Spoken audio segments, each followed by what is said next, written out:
पहली बार हमने नोट किया कि चुनाव के समय प्रधानमंत्री ने, होम मिनिस्टर ने और फाइनेंस मिनिस्टर ने स्टॉक मार्केट पर टिप्पणी दी। प्रधानमंत्री ने 2-3 बार 4 बार देश को कहा कि स्टॉक मार्केट तेजी से आगे बढ़ने जा रही है। होम मिनिस्टर ने सीधा कहा कि 4 जून को स्टॉक मार्केट आसमान में जाएगी, लोगों को खरीदना चाहिए। और यही मैसेज फाइनेंस मिनिस्टर ने दिया। फर्स्ट, ये आज थोड़ा हम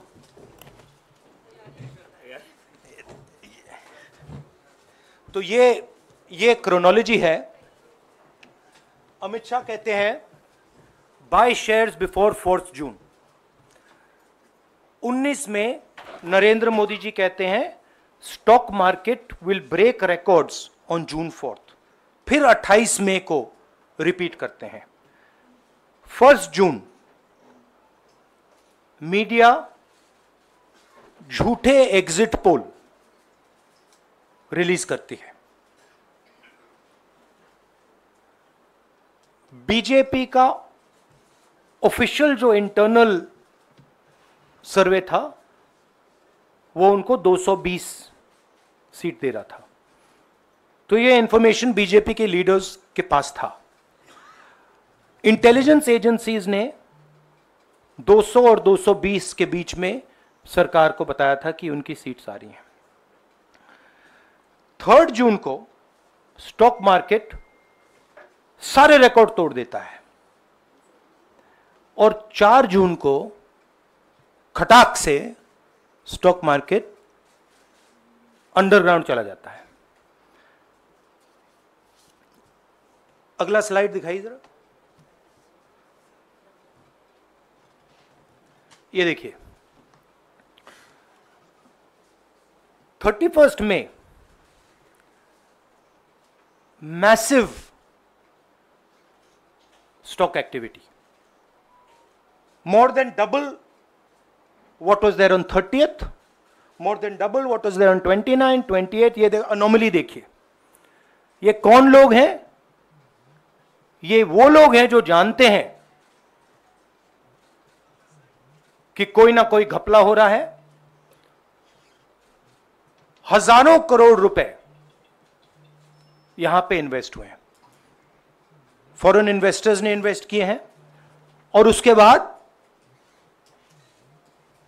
30 लाख करोड़ रुपए का लॉस होता है। किसका लॉस होता है? रिटेल इन्वेस्टर्स का लॉस होता है। तो ये जो आप देख रहे हैं हिंदुस्तान की स्टॉक मार्केट की हिस्ट्री का सबसे बड़ा स्कैम है। और इसके बारे में हम कुछ सवाल पूछना चाहते हैं। पहला सवाल, why did PM and HM give specific investment advice to the 5 crore families investing in the stock market? Is it their job to give investment advice? Second, why both interviews were given to the same media house owned by the same business group which is also under SEBI investigation for manipulating stock market? Third, what is the connection between the BJP, the fake exit pollsters and the dubious foreign investors who invested 1 day before the exit polls were announced and made a huge profit at the cost of 5 crore families? We demand a JPC into this. We are absolutely convinced that this is a scam. Somebody has made thousands of crores of rupees at the cost of Indian retail investors, and the Prime Minister and the Home Minister have given an indication to buy. And this is a criminal act. So we demand today a joint parliamentary committee to investigate this. मैं हिंदी में बोल देता हूं। प्रधानमंत्री ने देश की जनता को इन्वेस्टमेंट एडवाइस क्यों दी? और 5 करोड़ परिवारों को जो इन्वेस्ट करते हैं उनको प्रधानमंत्री ने, होम मिनिस्टर ने स्टॉक खरीदने का आदेश क्यों दिया? दूसरा, दोनों इंटरव्यूज जो किए गए थे वो अदानी जी के जो चैनल्स हैं उनको दिए गए थे, उन पर सेबी का इन्वेस्टिगेशन हो रहा है, तो उन चैनल्स का क्या रोल है? और बीजेपी के बीच में जो फेक एग्जिट पोलस्टर्स हैं और ये जो फॉरेन इन्वेस्टर्स हैं, इनके बीच में क्या कोई रिश्ता है? और अगर रिश्ता है तो क्या है? हम जेपीसी चाहते हैं, हम इन्वेस्टिगेशन चाहते हैं और देश इसकी सच्चाई जानना चाहता है। धन्यवाद। शुक्रिया राहुल जी। साथियों, अभी अभी राहुल जी ने आपको स्पष्ट तरीके से क्रोनोलॉजी समझ लिया है। बार बार गृह मंत्री कहते थे अब क्रोनोलॉजी समझिए। आज राहुल जी ने देश को क्रोनोलॉजी समझाया है। इसके ऊपर अगर आपके सवाल हैं तो एक एक करके आप पूछेगा, एक एक करके पूछेगा। I haven't said the chronology in English, so I'll say the chronology in English. 13th May 2024, the Home Minister says, buy shares before 4th of June. This is a clear indication to retail investors and others to buy stock. 19th May, for the first time, and then repeatedly until the 28th May, the Prime Minister says that the stock market is going to break records on 4th June. Finally, on 1st June, completely fictitious exit polls are released. These investors are given a completely wrong impression. And on the 3rd of June, as we all know, the stock market breaks all records and then crashes on the 4th of June. Whoever has made money as the stock market rose and also as the stock market crashed.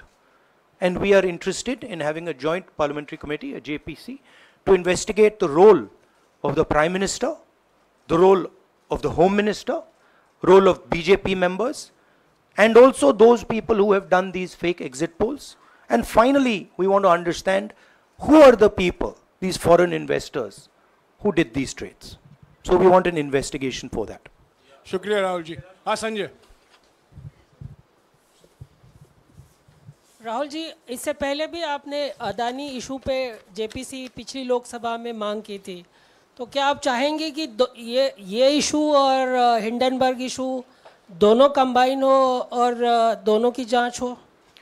ये जो issue है, this is a broader issue than just the Adani issue. It is connected to the Adani issue, but this is a much broader issue. This is directly the Prime Minister of India, Home Minister, who are privy to data on actual election results, who have IB reports, who have their own data, who are advising retail investors to buy stock on the 4th. This has never happened before. And by the way, the Prime Minister has never commented on stock market before this. This is the first time the Prime Minister has commented, very interestingly, and multiple times, one after the other, saying that stock market is going to boom, stock market is going to boom, stock market is going to boom. And at the same time, he has information that the exit polls are wrong. He has information that he knows what is going to happen because he has IB data and he also has his own party data. हाँ जी रवि। राहुल जी, मेरा सवाल यही है कि जी news ने भी ये सारी चीज़ बताई है जनता को कि कई चैनलों ने मिलकर ये सब चीज़ किया है, जिस तरह से एग्जिट पोल करके लोगों को गुमराह किया है, जिस तरह से शेयर बाजार में सारा कुछ हुआ है। जी न्यूज़ ने भी इस मामले को उठाया है और बताया है, और आपके कहने का सीधा अर्थ है कि अडानी को इसका फायदा उठाने के लिए किया गया है? नहीं, मेरा कहने का ये अर्थ है कि उसमें अदानी इन्वॉल्व हो सकता है, मगर ये अदानी से बहुत बड़ी चीज़ है।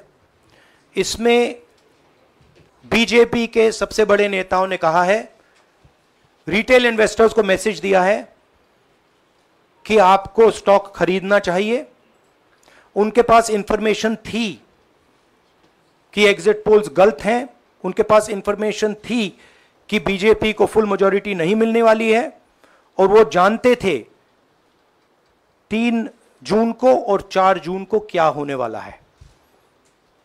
कितने का? 30 लाख, कितना 30 लाख करोड़ का नुकसान हुआ है। कितने का?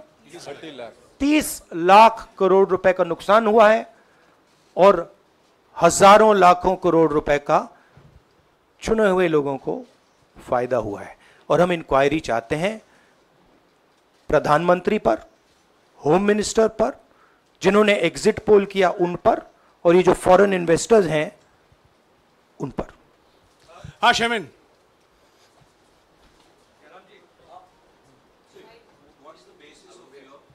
बहुत दूर है।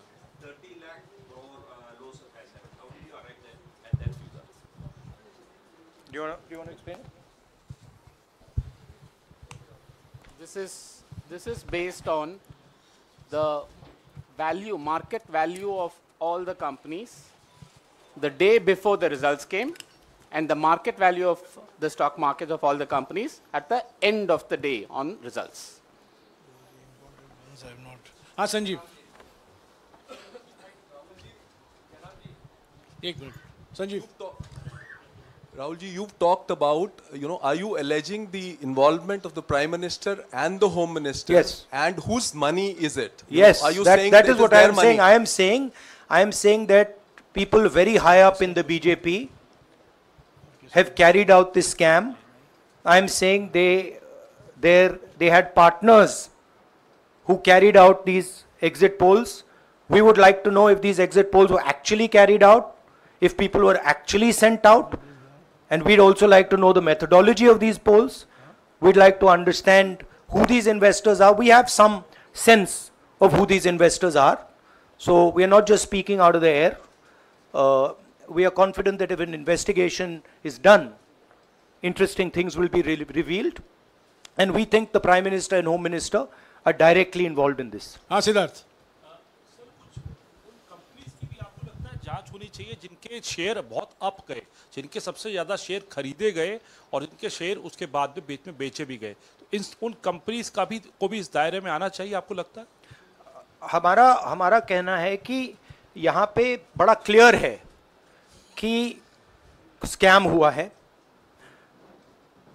प्रधानमंत्री ने डायरेक्टली कहा है, होम मिनिस्टर ने डायरेक्टली कहा है, इंडिकेट किया है जनता को कि स्टॉक मार्केट ऊपर जाएगी।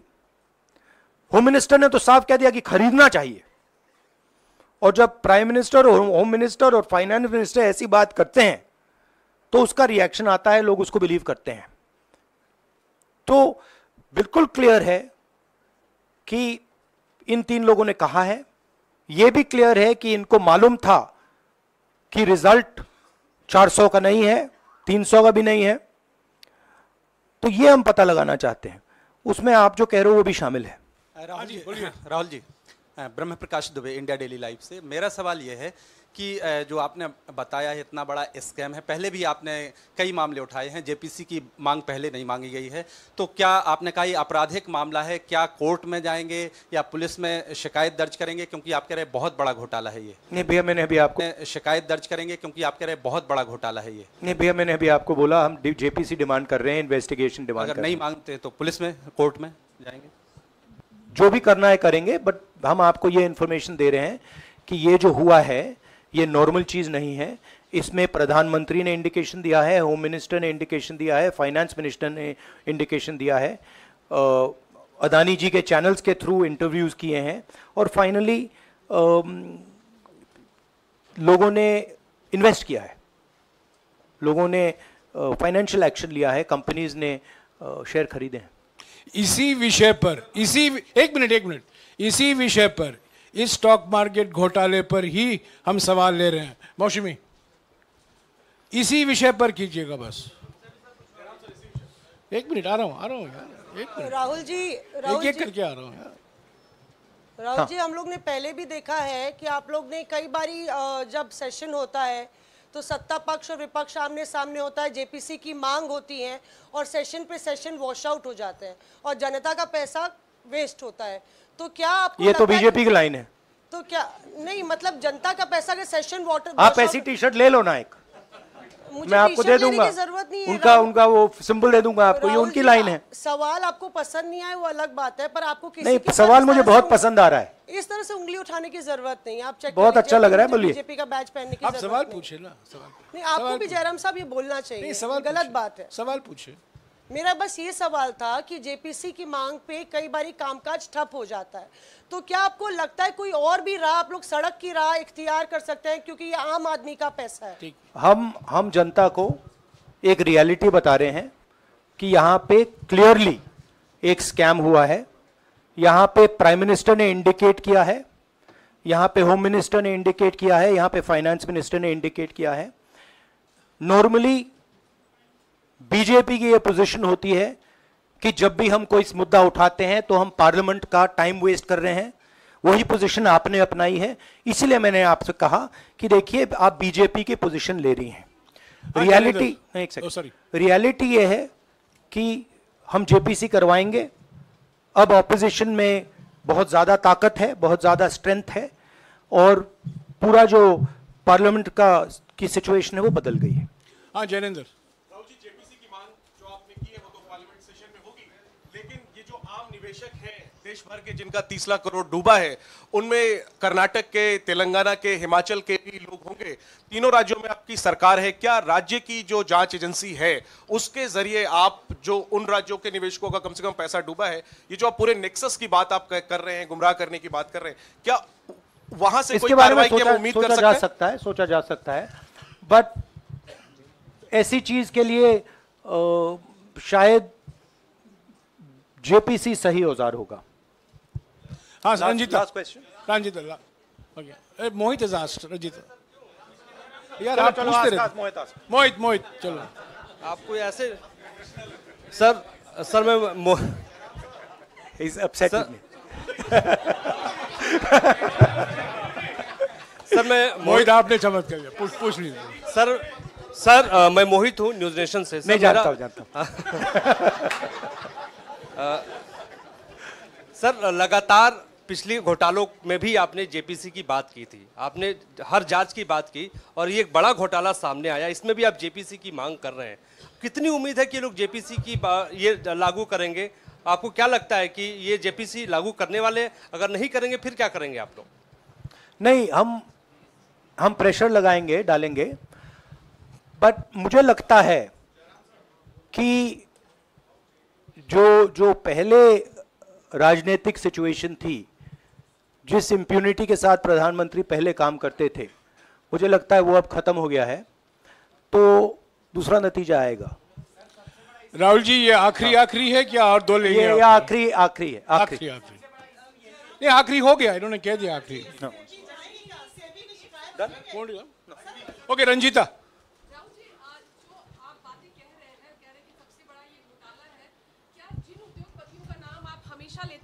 चुनावी जो रैलियां रही हैं उसमें भी और उसके बाद भी, क्या आप कहना चाहते हैं कि सरकार ने मदद की है उन उद्योगपतियों को और अमीर बनाने में? नहीं, मैं कह रहा हूं, मैं सिर्फ सरकार की बात नहीं कर रहा हूं, मैं दो इंडिविजुअल्स की बात कर रहा हूं। प्रधानमंत्री ने और हिंदुस्तान के सब रिटेल इन्वेस्टर्स जिनको नुकसान हुआ है, मैं आपसे बोल रहा हूं, आपको यह बात समझ आ जाएगी। आपका पैसा गया है, आपकी कमाई गई है, आपको नुकसान हुआ है, और इसमें करोड़ों युवा हैं जो ईमानदार हैं।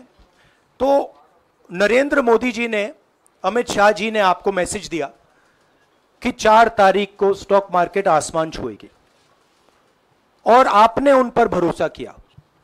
मगर सच्चाई यह थी कि नरेंद्र मोदी को मालूम था कि 4 जून को स्टॉक मार्केट आसमान नहीं छुएगी। 4 जून को स्टॉक मार्केट का जबरदस्त नुकसान होने जा रहा है, क्योंकि उनके पास इंटेलिजेंस की रिपोर्ट थी और बीजेपी का जो इंटरनल असेसमेंट था 220 सीट का, वो उनके हाथ में था। तो मेरा ये सवाल है, और मैं आपसे इन्वेस्टर से कहना चाहता हूं कि आपको जो चोट पहुंची है, जो आपको दर्द हुआ है, वो चोट नरेंद्र मोदी जी और अमित शाह के बयान ने आपको पहुंचाई है, और हजारों करोड़ रुपए किसी ना किसी ने चोरी की है। वो आपके जेब से गए हैं, रिटेल इन्वेस्टर्स के जेब से गए हैं। तो मैं चाहता हूं, आपके लिए बोल रहा हूं, मैं आपके लिए बोल रहा हूं कि इन्वेस्टिगेशन होना चाहिए, पता लगाना चाहिए कि प्रधानमंत्री जी ने, होम मिनिस्टर ने आपको यह गलत इंफॉर्मेशन क्यों दी, और ये कौन लोग हैं, इन्वेस्टर्स जो हैं, फॉरेन इन्वेस्टर्स हैं, जिन्होंने इस दिन फायदा उठाया। ये देखिए ग्राफ है, ये रेड चार्ट जो है, इसको देख लीजिए। ये नॉर्मल ट्रेडिंग है, ये नॉर्मल ट्रेडिंग है, ये ग्रे वाली नॉर्मल ट्रेडिंग है, और ये जो ट्रेडिंग है ये अबनॉर्मल ट्रेडिंग है, ये 2-3 गुना है, और फिर ये हुआ है नुकसान। तो ये नरेंद्र मोदी जी और अमित शाह से मैं पूछ रहा हूं कि आप में इसमें आपका क्या रोल था, और रिटेल इन्वेस्टर्स के लिए पूछ रहा हूं, आपकी मदद के लिए, आपकी मदद करने के लिए पूछ रहा हूं, और इन्वेस्टिगेशन होगा तो आपके लिए होगा। धन्यवाद, शुक्रिया। देश विदेशातील प्रत्येक घडामोडींचे लाईव्ह अपडेट मिळवण्यासाठी आता साम टीव्हीच्या सर्व सोशल मीडिया प्लॅटफॉर्मला लाईक, फॉलो आणि सबस्क्राईब करा। तसंच सर्व नोटिफिकेशनसाठी बेल आयकॉन प्रेस करायला विसरू नका।